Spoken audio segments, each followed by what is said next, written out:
warahmatullahi wabarakatuh. Salam Sangaji TV, warna baru keluarga Jogja.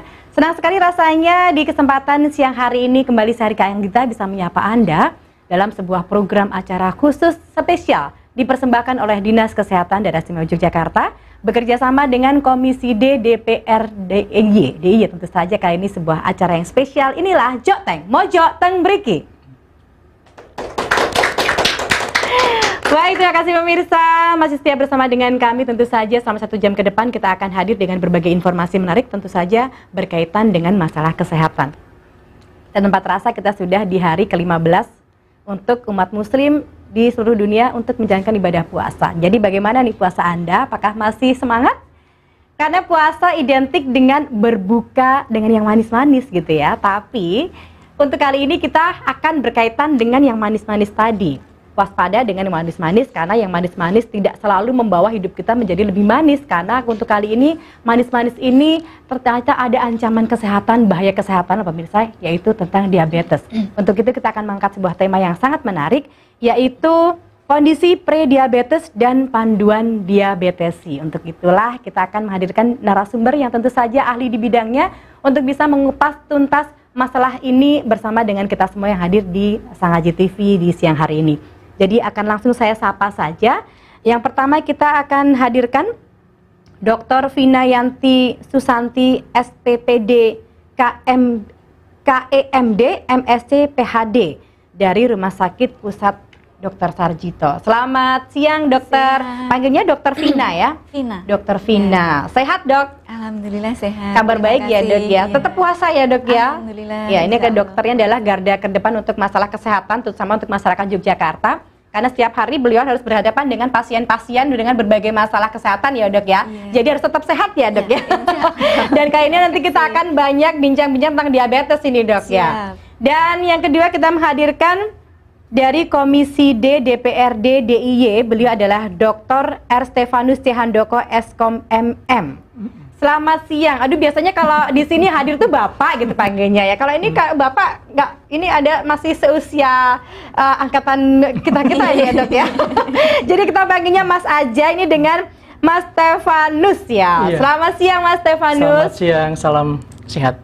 Salam sehat. Sehat selalu ya Mas Stefanus di sela-sela sibuknya beliau sebagai wakil rakyat, yang ternyata wakil rakyat banyak yang muda-muda juga ya. Ini mewakili kita-kita banget, jadi kita akan nanti bisa berbincang-bincang lebih santai ya dokter dan juga Mas Stefanus dari Komisi DPR. Karena kalau bincang-bincang tentang masalah diabetes ini Mas Stefanus, kita sebagai sama-sama masyarakat awam tidak mengetahui banyak. Yang kita tahu adalah diabetes adalah sakit gula gitu ya Mas ya. Kalau mendengar kata diabetes, yang ada di pikiran Mas Stefanus apa ini? Yang manis-manis biasanya. Yang manis-manis gitu. Jadi kalau ngomong diabetes ini langsung terpikir apa ini? Gitu. Yang terpikir pastinya penyakit berat nih. Kalau saya lihat masyarakat pasti paham juga ya, walaupun tidak secara detail gitu. Termasuk saya juga waktu itu kan, bahwa diabetes itu pasti penyakit turunan. Kalau bapak orang tuanya, bapak ibunya punya diabetes, pasti anaknya kena gitu, pasti dia akan turun gitu.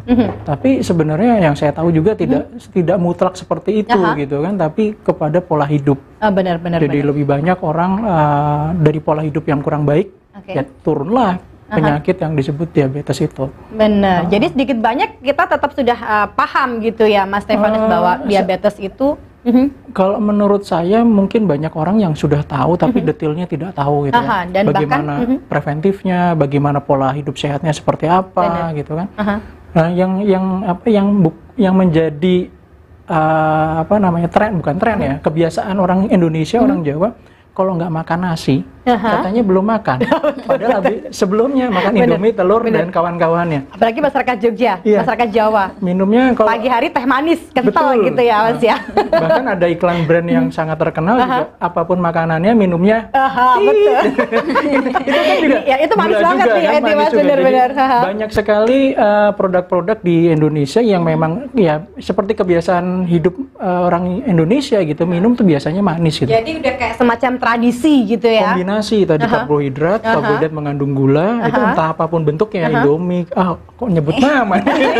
Itu ya bisa disensor. Produk-produk seperti mie itu macam-macam, kemudian nasi dan yang lainnya kan sebenarnya mengandung gula juga, cukup tinggi. Ditambah lagi ada minuman manis-manis gitu. Kayaknya kalau di Jogja ataupun di DIY, kayaknya kalau kita mesen teh gitu, pasti yang datang manis. Benar. Betul kan seperti itu. Jadi kombinasi yang menurut saya ya perlu perhatikan juga kadar konsumsinya. Gitu. Dan memang harus kita luruskan stigma masyarakat ini, tidak boleh yang namanya manis-manis itu benar-benar kita anggap menjadi hal yang biasa gitu ya. Sebenarnya kalau kita pesan di warung, di tempat makan gitu, kalau kita pesan gitu cukup melihat yang jualan. Kalau jualan manis kita nggak perlu ikutan tambah manis. Gitu ya. Nanti supaya nggak terlalu serius kayaknya. Benar-benar. Jadi ini salah satu tips yang bagus nih dari benar-benar. Jadi kalau kita kan rasanya berangkat dari rumah pengen makan di warung nih, nanti kita udah nasi, kemudian ada mie, ada gorengan, itu karbo semua kan, kemudian cukup melihat ibunya aja yang jual ini, tehnya jangan mudah-mudahan yang jualan benar-benar manis ya.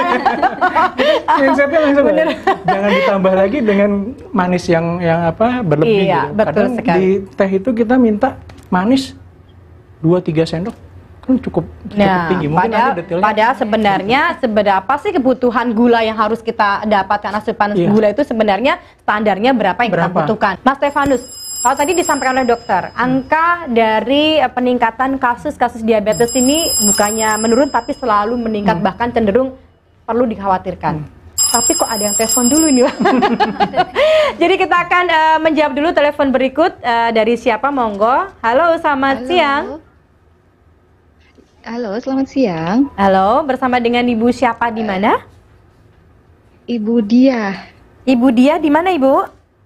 Di Jetis. Di Jetis, aduh dekat ya dari sini ya. Terima kasih sudah menyimak acara Jetis kita. Bantul, Kak. Oh, Jetis Bantul. Saya pikir Jetis Jogja. Berarti jauh ini ya. Dekat sama saya lebih tepatnya. Iya, benar. Baik Ibu Dia, kayak ini ada yang mau ditanyakan, monggo.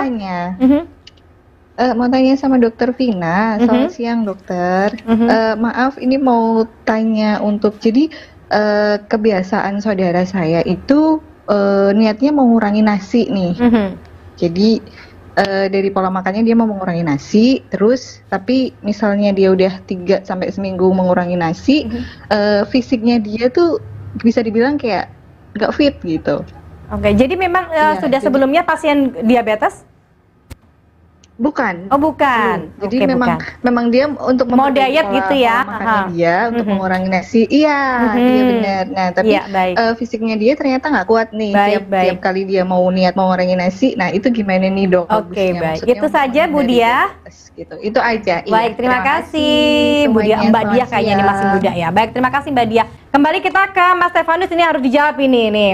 Kita pengen ngerti nih sebagai masyarakat Jogja ini. Sebenarnya programnya Pemkab sendiri dari DPRD sendiri seperti apa sih untuk menangani masalah kesehatan yang di Yogyakarta, terutama kalau berkaitan dengan tema kita di siang hari ini, Mas Stefanus. Jadi di DPRD kita melihat bahwa salah satu faktor yang menyebabkan tingginya penyakit yang ada di Yogyakarta, salah satu faktor resikonya adalah diabetes. Jadi diabetes itu men-trigger penyakit-penyakit yang lain yang cukup berat juga buat masyarakat di DIY. Karena kita melihat semacam itu, kita maka perlu ada gerakan-gerakan ataupun program-program yang bisa mengedukasi masyarakat. Karena kalau tadi saya sampaikan ya, misalkan dari diabetes men-trigger penyakit-penyakit yang lain, dan itu biayanya cukup besar. Baik itu yang ditanggung oleh pemerintah pusat, pemerintah daerah, kabupaten kota, bahkan oleh masyarakat sendiri. Kan banyak sekali program-program untuk pembiayaan ya, itu skemanya macam-macam. Nah, dari hal semacam itu kita lihat bahwa kita perlu mengedukasi, jangan sampai kita telat dalam proses mengatasi problem yang ada di masyarakat kesehatan. Tadi disampaikan apa aja yang dilakukan. Salah satunya adalah kegiatan semacam ini. Kalau kita ngelihat sebelum-sebelumnya banyak kegiatan yang lebih condong konvensional, edukasinya ke masyarakat secara konvensional, mengumpulkan masyarakat, kemudian mendeliver informasi tentang kesehatan, termasuk juga terkait dengan diabetes. Tapi kan kalau kita ngelihat jangkauannya sangat terbatas. Kalau padahal sekarang masyarakat lebih banyak hidup di ruang-ruang digital. Betul sekali. 75% warga kita juga usianya adalah anak-anak milenial, usia produktif, dan dia hidup di ruang-ruang digital juga. Maka kegiatan semacam ini menurut kita sangat efektif untuk menyampaikan informasi terkait dengan kesehatan. Dan bisa diakses tidak hanya hari ini aja, tapi kita bisa ngelihat di channel-channel yang nanti ke depan bahwa konten ini akan tetap ada di channel-channel yang tadi disebutkan, ada YouTube kah, kemudian di konten-konten yang lain, dan ini bisa ditonton di lain waktu, dan menurut saya itu sangat efektif. Makanya di DPR ketika melihat dinas terkait itu menyodorkan program kegiatan seperti ini, pasti kita akan setuju gitu. Itu salah satu yang kita lakukan, karena di DPR kan fungsinya hanya terkait dengan legislasi, terkait dengan bagaimana membuat peraturan, kemudian pengawasan, kemudian terkait dengan anggaran. Nah, kolaborasi kita terhadap dinas terkait, yaitu dinas kesehatan, yaitu memastikan bahwa ada program-program yang menyentuh langsung kepada masyarakat. Tidak hanya terkait dengan kesehatannya, tapi bagaimana edukasinya. Itu penting. Jangan sampai kita hanya melihat terkait dengan pengobatan, proses pencegahannya seperti semacam ini, edukasi tidak dilakukan, masyarakat tidak tahu. Tadi disinggung terkait dengan makanan juga, disinggung terkait dengan kalorinya harus seperti apa. Menurut saya juga harus disampaikan secara luas. Jadi lebih ditekankan bagaimana masyarakat tuh benar-benar memahami, jangan sampai kena, baru kita memang ada anggarannya ya Mas ya, dari DPRD, dari pemerintah untuk masalah kesehatan. Tapi kalau alangkah lebih bagus ya jangan sampai sakit gitu ya. Edukasi semacam ini penting gitu. Jadi jangan sampai menyepelekan, aku nggak masalah kok makan gula, makan yang kandungan gulanya besar gitu, dan masalah gitu. Sekarang nggak masalah gitu ya. Ternyata penyakit diabetes itu mematikannya bukan karena diabetesnya saja, tapi efek dari diabetesnya itu tadi ada jantung kah, ada ke ginjal kah, ke mata lah, macam-macam. Dan itu penyakit berat-berat semua dan biayanya juga cukup besar. Betul sekali. Dan harus diedukasi sedini mungkin gitu. Dan tadi juga saya juga menarik juga tadi pertanyaan Budiah gitu ya, terkait dengan dia makan nasi, kemudian dia lemas dan segala macam, yang perlu menjadi catatan sebenarnya berapa sih, nanti mungkin bisa dijelaskan juga, ditambahkan berapa sih maksimal, minimal atau maksimalnya kalori yang masuk ke dalam tubuh. Yang dibutuhkan setiap kalorinya ya. Kalori itu kan bisa berasal dari macam-macam komponen. Betul. Gitu kan. Yang paling parah kan ketika kita mendapatkan kalori itu dari gula. Apalagi kalau ketika tubuh kita, ginjal, insulin kita tidak bekerja dengan baik, insulin kita tidak mampu untuk mengolah kalori yang masuk, itu larinya kemana kan? Larinya ke gula darah tadi, itu bahaya sekali. Edukasi semacam ini kayaknya penting sekali Mbak, karena hampir semua makanan yang enak-enak nih, yang enak-enak ya, yang enak-enak tuh gulanya gila gitu, gila, yang kotak gitu, yang warna coklat, yang teh manis itu, yang di dalam kotak itu gulanya juga tinggi. Bener-bener. Di susu juga sama, hampir di semua produk makanan yang enak-enak itu gulanya tinggi. Dan menurut saya perlu diedukasi adalah kalau kita beli sesuatu makanan, lihat komposisi kan, misalkan ini makanan gitu ya, kotak itu makanan, gambarnya pasti bagus depan, tapi lihatlah belakangnya. Di situ pasti ada informasi. Fokusnya sekarang di belakang aja berarti ya Mas ya. Jadi kalau kita beli makanan ya ini yang simpel-simpel sebenarnya. Kita edukasi yang simpel-simpel. Kalau ada makanan, apalagi instan-instan gitu ya. Lihat belakangnya, di situ udah muncul kalori. Kalorinya itu berapa? Dan kadang kalau makanan itu kan ada isi 3 gitu. Di situ tertulis kalori per Per satu bungkus atau per satu ini. Nah tinggal dikalikan. Kadang-kala kita salah juga baca gitu, termasuk saya juga kadang suka salah. Oh kalorinya kecil, nggak taunya dalam satu bungkus ada 3, berarti kali 3. Nah kalau kita masing-masing orang kayaknya beda-beda jumlah. Kalau nggak salah 1.800 ya Dok per hari. Kalori yang harus tiap orang beda-beda tergantung berat badannya juga. Range-nya antara 1.500 sampai 1.800. Nah, jadi kalau sehari itu kita makan 3 kali. Padahal 1.800 itu range-nya ya rata-rata. Itu satu hari, berarti 3 kali makan. Kalau dibagi 3, berarti 1 kali makan kita 600. Kurang lebih 600 ya. Makanan-makanan sasetan itu biasanya lebih dari 600. Artinya kita harus gerak, olahraga, harus berkegiatan, dan dibakar kalorinya ya, benar-benar harus. Padahal kalau tadi mager tadi terkait dengan durasi kita COVID 2 tahun itu kan mager. Betul. Belinya online, kita nggak gerak, datang nyampe nonton TV, nonton segala macam. Santai, kuliah pun juga, gitu. Kuliah pun lewat online, cemilan, gorengan, makanan, susu. Iya. Sekarang ada yang baru lagi itu tuh yang akhirnya memicu peningkatan kasus diabetes dan penyakit yang lain ya. Wah, es krim itu gulanya enak tinggi. sekali nih Saya ya. nggak nyebutin. Banyak itu.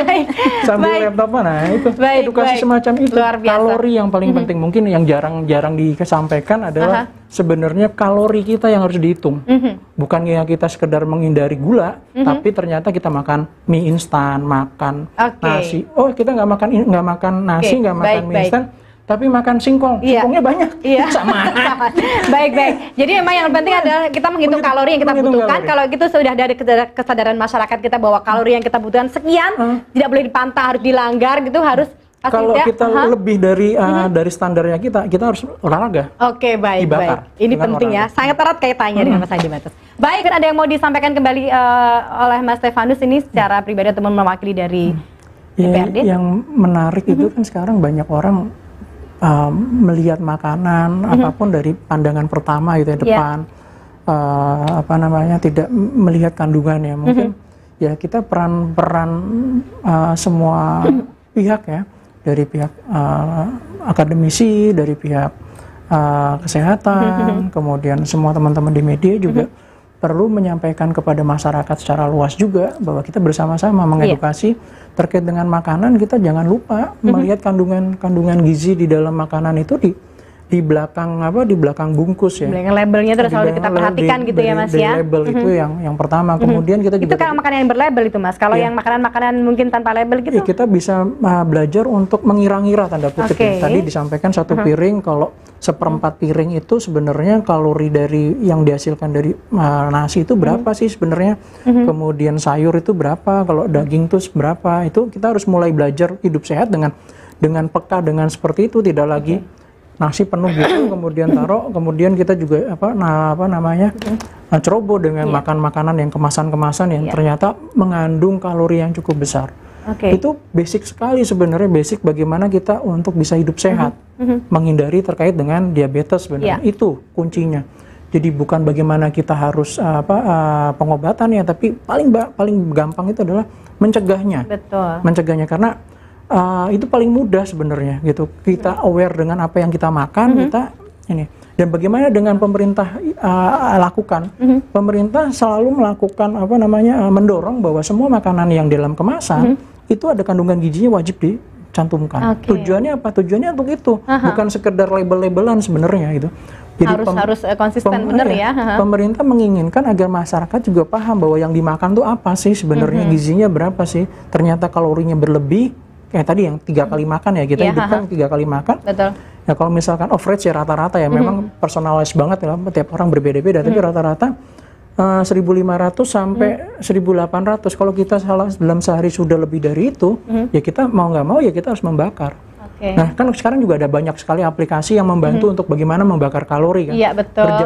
Berjalan 1.000 langkah itu membakar berapa kalori. Tidak perlu yang berat-berat, tapi sudah ada banyak sekali contoh-contohnya ya Mas. Aplikasi di HP, aplikasi di handphone, di aplikasi di jam, banyak sekali sekarang bisa digunakan ataupun menghitung sendiri gitu. Kita jalan 1 kilo berapa langkah. Kemudian saya sudah makan berapa kalori, ternyata berlebih nih. Nah kalau berlebihnya sangat berlebih, kecenderungan kita untuk mendapat penyakit kan tinggi. Kesadaran itu harus terbentuk di masyarakat. Dan makanya, ini bukan tugas dari DPRD saja ya, untuk bisa mengingatkan. Sekarang, Mbak. Jadi saya di dalam kesempatan berbagai macam kesempatan selalu bilang, kita tidak bisa berdiri sendiri. DPR nggak bisa berjalan sendiri, pemerintah di dalam hal ini Pak Gubernur dengan dinas terkait tidak bisa jalan sendiri, tapi semua pihak, semua komponen di masyarakat, komponen di daerah istimewa Yogyakarta ini harus sama-sama bareng-bareng. Kuncinya kolaborasi, sinergi dan kolaborasi semua pihak untuk apa? Membangun ekosistem masyarakat yang sehat gitu. Caranya apa? Basicnya adalah edukasi terus-menerus seperti ini. Iya, baik. Jadi memang ini kalau untuk masalah kesehatan bukan jadi tanggung jawab DPRD semata, bukan dari dinas kesehatan, tapi pribadi ya. Masing-masing harus tetap menjaga diri sendiri, apalagi kalau sudah mengetahui banyak sekali program-program yang sudah dibuat oleh pemerintah untuk bisa mengajak kita menjadi menerapkan pola hidup sehat. Terus diedukasi karena masyarakat juga kadang-kala kan nggak terupdate ya. Yang terupdate hanya orang-orang tertentu gitu. Pemerintah juga hanya kalangan tertentu. Tapi kalau dengan semacam ini terus-menerus berkesinambungan, melibatkan semua pihak, edukasi di masyarakat itu akan semakin baik gitu. Tidak hanya sekali kemudian lupa, tapi terus. masyarakat perlu juga dilibatkan juga. Saya yakin banyak komponen di masyarakat juga yang sangat care terkait dengan kesehatan, khususnya bagaimana menangani tren naiknya masyarakat yang kena diabetes. Baik. Meskipun pemerintah juga memberikan anggaran yang sepenuhnya untuk menangani masalah kesehatan, alangkah lebih baik kalau kita juga menjaga diri masing-masing agar jangan sampai sakit gitu ya, Mas. Terima kasih sekali untuk Dr. Raden Stefanus C. Handoko, Eskom MM Komisi D DPRD. Terima kasih untuk Dr. Vina dari Masyarakat Digital. Terima kasih untuk teman-teman dari Stinus sudah hadir di Sangaji TV di siang hari ini, dan juga terima kasih untuk pemirsa semua yang ada berada di mana saja untuk tetap menyaksikan program-program kita yang luar biasa. Tanpa terasa 1 jam sudah berlalu.